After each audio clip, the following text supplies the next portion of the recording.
Ladies and gentlemen, imagine this. A quiet night, your house bathed in moonlight, the soft hum of life inside, and the sudden screech of tires out front.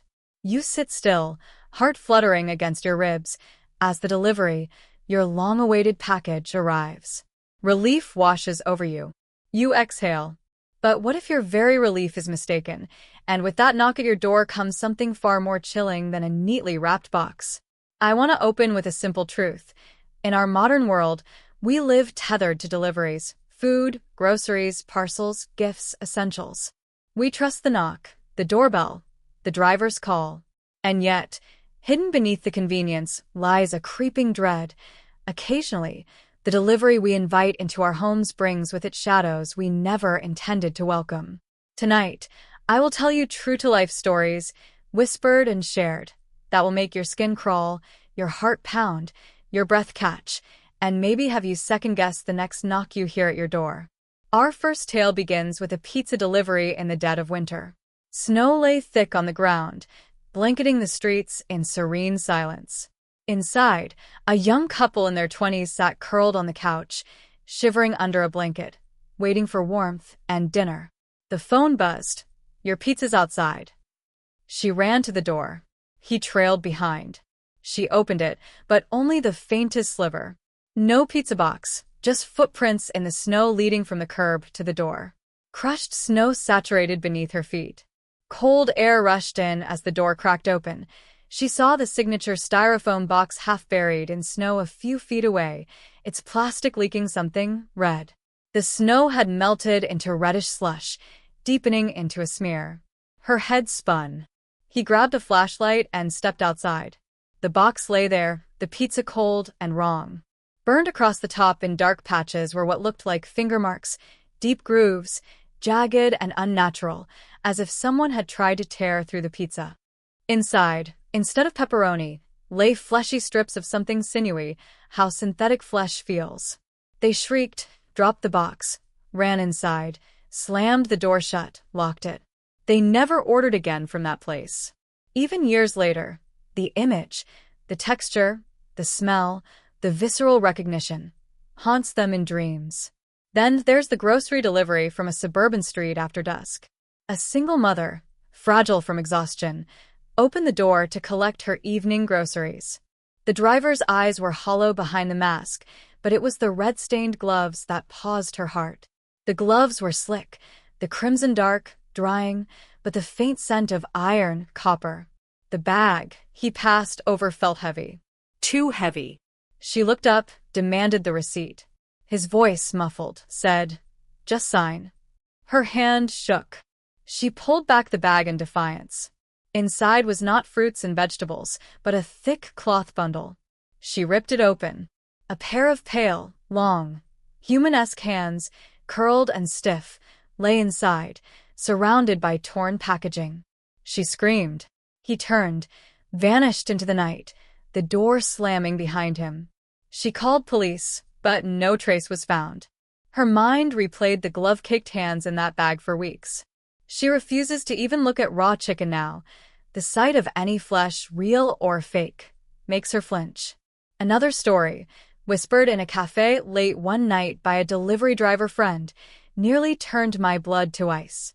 He was assigned to drop off a crate of organic farm-fresh eggs at an old, isolated farmhouse.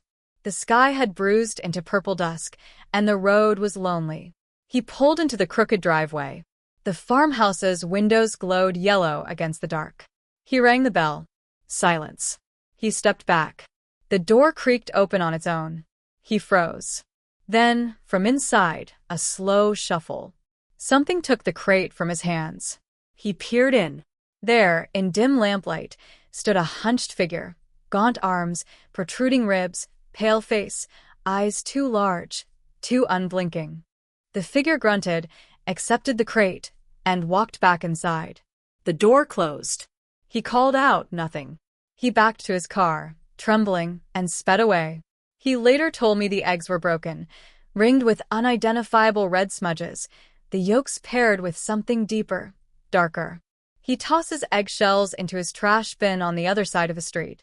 I have a story, too, one that still twists in my chest. A friend called me once, her voice trembling. She'd ordered a late-night rush of necessary toiletries. A knock awakened her at midnight. She cracked the door, but through the gap she saw a hand, a manila-wrapped hand, pale, bloodless, offering the box.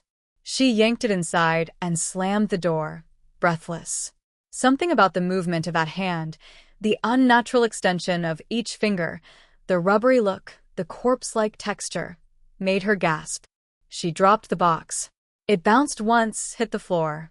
Tipping it open in horror, she found nothing at first, but then that sense, almost alive, wet, quickly emerging from the wrapping.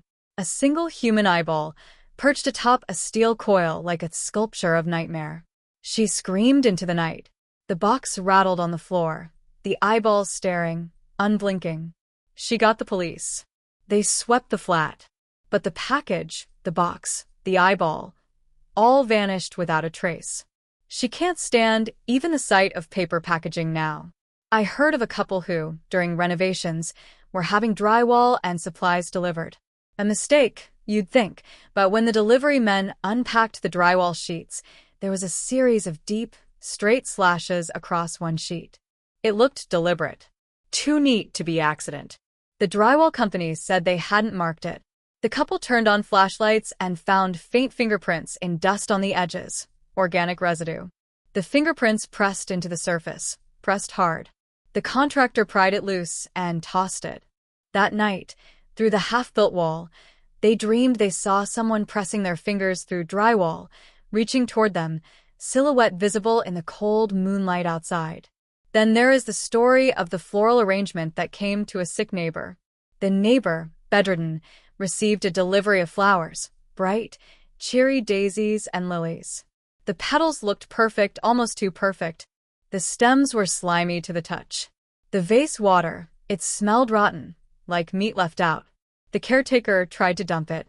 When she tipped the vase, a flood poured out. Not water, but thick, chalky fluid, gray, resembling paste made of wet earth or brains. The petals wilted in seconds, melting, as if dissolving. The caretaker fled.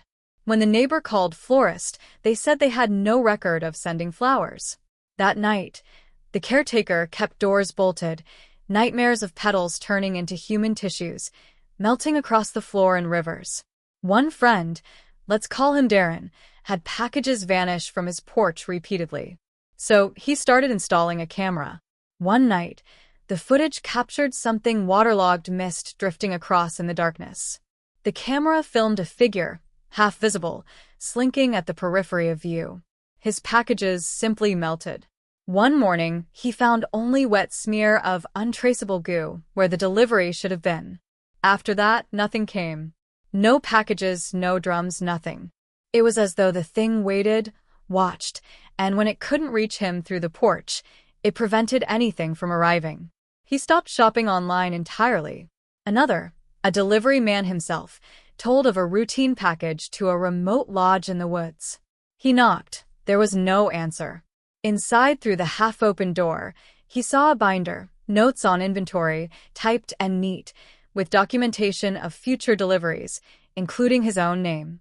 The last line, in smaller, handwritten text, said, "Delivered souls accepted here." He ran, leaving the crate behind. He didn't tell the company. They lost track of him for days. The lodge sent apologies, not regret. He changed his number.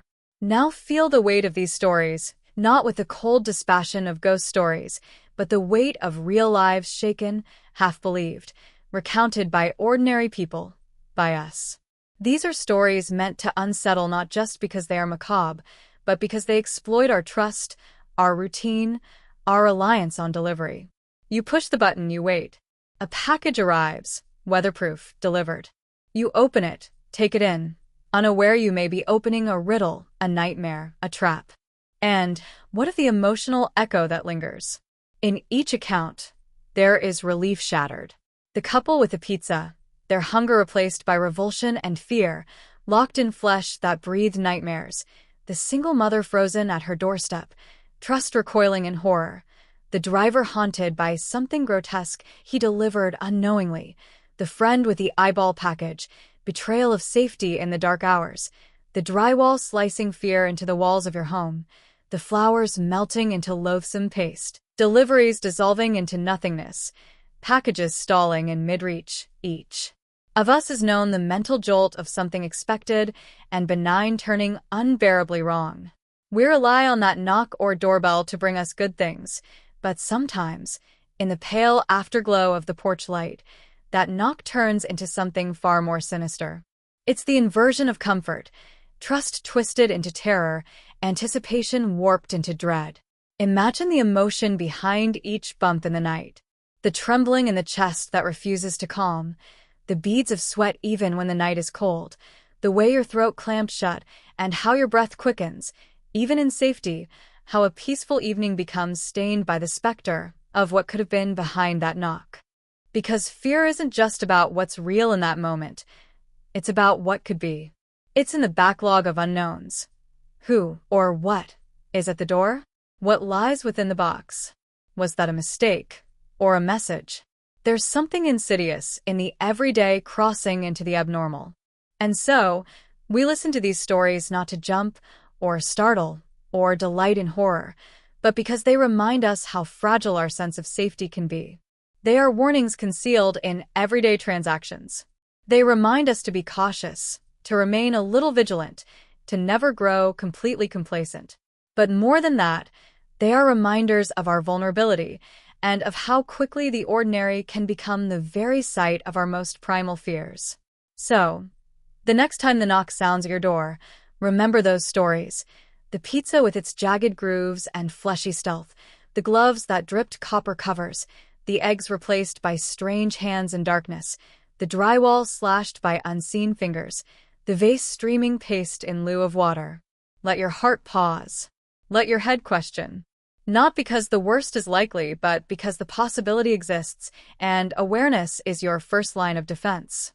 In closing, though I promised I would not give you a concluding note, I can't help but feel your breathing has changed. Maybe you can't look at your delivery door the same way again. Let the unease stay, just a whisper beneath your everyday, a reminder that even the most mundane moment could conceal something unspeakably chilling. Let that unease hold you. Let it sharpen your senses. Let it remind you. Sometimes, inside the ordinary next-day delivery lies a story darker than even the blackest night.